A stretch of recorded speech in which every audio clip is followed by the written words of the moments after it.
YSI is Yorkshire Sculpture International, and it's a 100-day festival celebrating the incredible rich tradition and contemporary appetite that we have for sculpture in this region. The curatorial theme of Yorkshire Sculpture International was given to us by the sculptor Phyllida Barlow.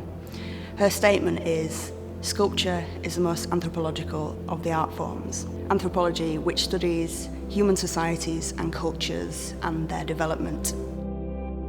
So at the Henry Moore Institute, the exhibition really thinks about the interplay between human history, identity, belonging, difference, and objects. Thinking about objects as a kind of black box recorder is useful in terms of the work on display here. Damien Hirst is an artist for whom Leeds was incredibly formative. He cites Leeds Art Gallery as having a huge impact on him when he grew up, and it's great that he has shown the kind of generosity of citing black sheep with gold horns here at Leeds Art Gallery. It's a work when seen here in the Ziff Gallery, you can't help but reread these Victorian paintings. Woodwork, a family tree of sculpture, brings together sculptures from around the world in conversation with our collection of British sculpture. The reason for this is to consider the ways in which makers and their materials enter into correspondence through different cultures and times. Many of the sculptures on display here were collected for what they could say about the human societies and cultures that produced them. And we've acknowledged this by addressing their complicated histories. The work that you see here, made by Turkish artist Ayesha Oakman, is called 3 of 4. And what she has done is she has taken the original Victorian roof. As you can see, it is an almost exact kind of replica or echo of the original Victorian ceiling.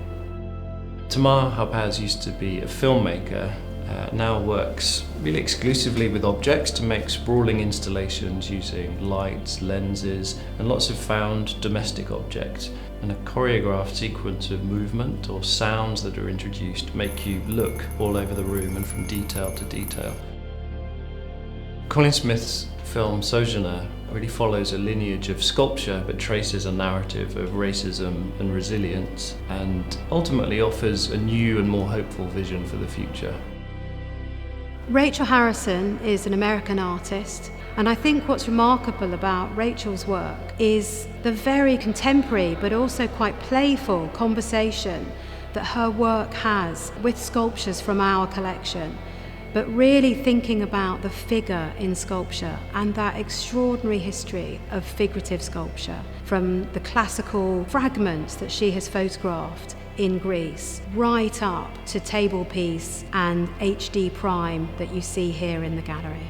Rashid Johnson has made a new sculpture called Shea Butter 3 Ways. Shea butter is made from the extract from the shea tree, an African tree. There are 3 tables. One of them has a series of anonymous figurative busts. Another kind of a reworking of a particular moment in abstract sculpture. The final table is an invitation for visitors to the exhibition to make their own forms, to make sculpture for themselves and to get stuck into the material. Maria Loboda has also made a new work, an installation called The Chosen. She thinks very much about the meanings that have been applied to objects historically. The Chosen exists as a series of 6 lamps.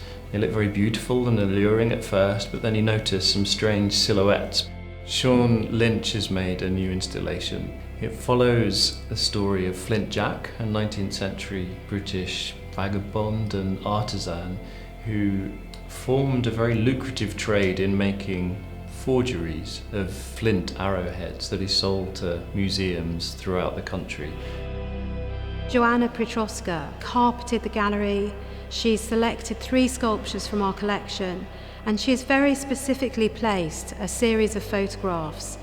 This unique installation really enables us to think about the relationship between sculpture and photography, but also the works from the collection in conversation with a contemporary artist. We invited Japanese artist Nabucco to actually create a studio on site here at Leeds Art Gallery. She's been casting, sanding, welding, creating sculpture, and the chance to see that taking place has been really exciting, not just for us, but also for our visitors.